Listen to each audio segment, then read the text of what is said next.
Day one of the MLB draft is in the books, and the Yankees got two big picks.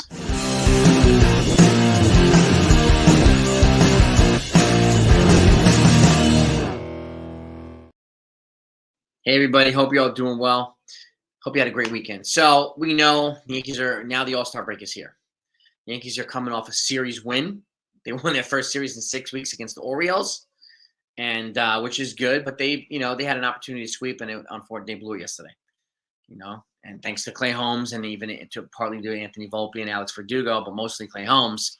But, we talked about this yesterday, so we don't need to beat the same dead horse every single day. It's old and it's boring. So I want to get to the draft. And yesterday started the MLB draft. First two rounds. Today's going to be rounds 3 through 10. Tomorrow's going to be 11 through 20. And I will do a video to sum up the picks that they make every day with some detail behind players, so that you know exactly who the Yankees are picking in or drafting to add to their farm, because the farm numbers and rankings will change over the next couple of weeks because of that. So make sure whatever you do, if you're not subbed to this channel, you hit the subscribe button, okay? And hit all the notifications too. That way, when news comes out, you know it. And when I go live, you'll know that too, and you can join the party. I thank you for it. So with the first round picked in 26, and keep in mind too, they picked 26 in the first round. And then you have your comp picks after the first round, second round. But after round one, they're going to pick in the middle of the round the rest of the way. So it's a net advantage for the Yankees too. They're not going to pick 26th each round. They're going to pick 15th each round after that. It's just the first round. So now I already done a 5-round mock draft too, talking about what probably how good of an idea would be for the Yankees to draft a position player at the college level and so on and so forth. And a lot of us share that same sentiment. We're light in corner infielders, right? We're heavy in the middle infielders. That's obvious, right? So, but they didn't do that last night. They went for two big college arms in rounds 1 and 2. And it looks to me that they prioritized stuff and upside over stats and, best fit. They've done the best fit thing recently over the last how many years?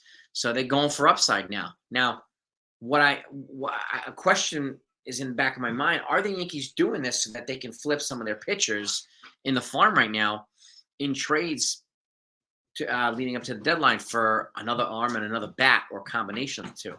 I don't know if that's going to happen or not. We'll see.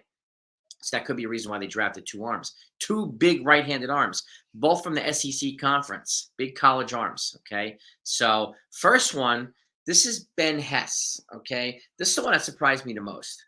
Okay, he's a right-handed pitcher from the University of Alabama, 6'5", 255 pounds. He's a big boy. Okay. And 68 innings pitched and 108 strikeouts. He's a big strikeout guy. This guy jacks it up to 98, 99 with regularity. Okay, he was about 5-5 with a 5 ERA. So his, the stats aren't that flattering. But now that he's coming into the Yankee stable and having, Matt Blake and some of the other coaches an opportunity to work with him, they developed their pitchers that they draft pretty well. Or they've been doing it better recently over the last couple of years.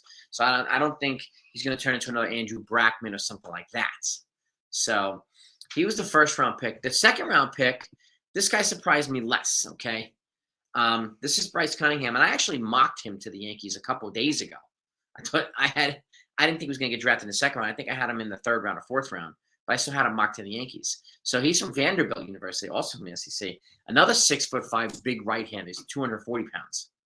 Okay, he's 7-4 with a 4+ ERA, and he averages about 11 strikeouts per 9 innings. So in 84 innings pitched, he's right around 100 strikeouts. So a big arm with good stuff.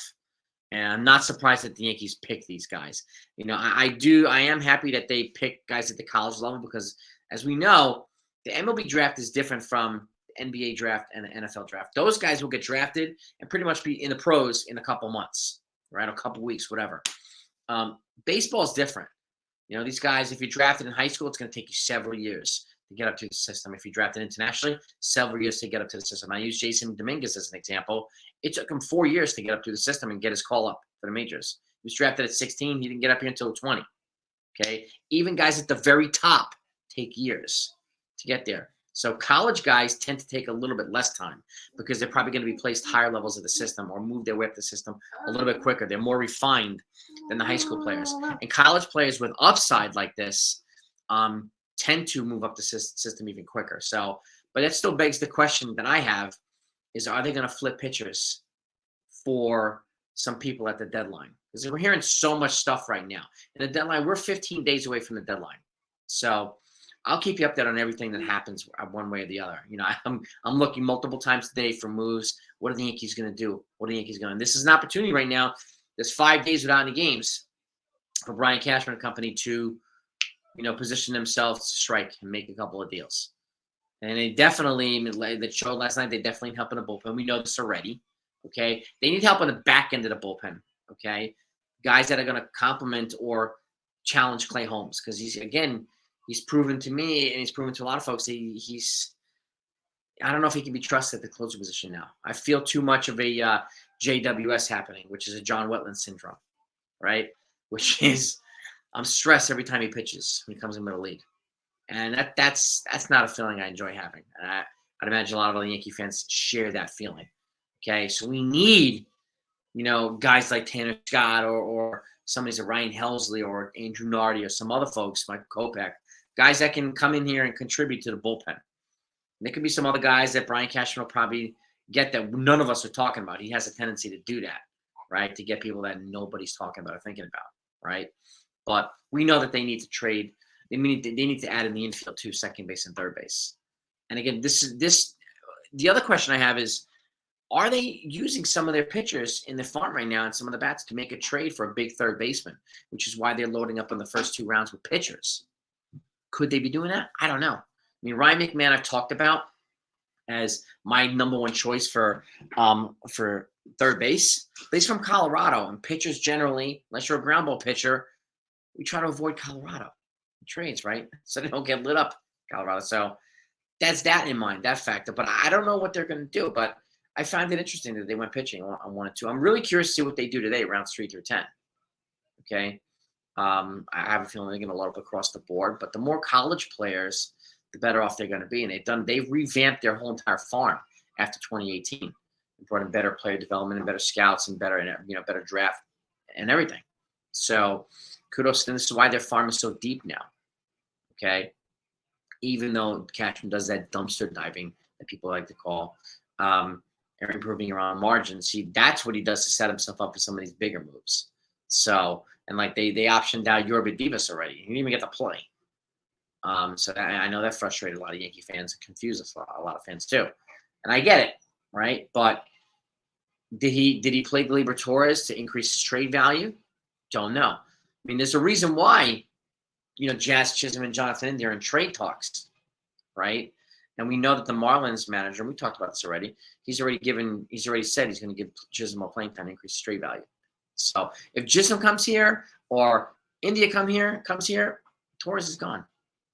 No matter what. I don't know if it's a trade for something or if the DFA or what. Where's Torres going to play? One of those guys comes here. It doesn't make any sense for those guys to come here and not play second base. 0. So we'll see. And they could also set the table at the top at leadoff. But we need a 4-bat too. And this is where I think a Jazz Chisholm at 1 and a Ryan McMahon at 4 would be phenomenal. Or an India at 1 and a McMahon at 4. And then you sandwich Soto and Judge in between that. And then you have Stanton coming back at some point. You know, it's a different look.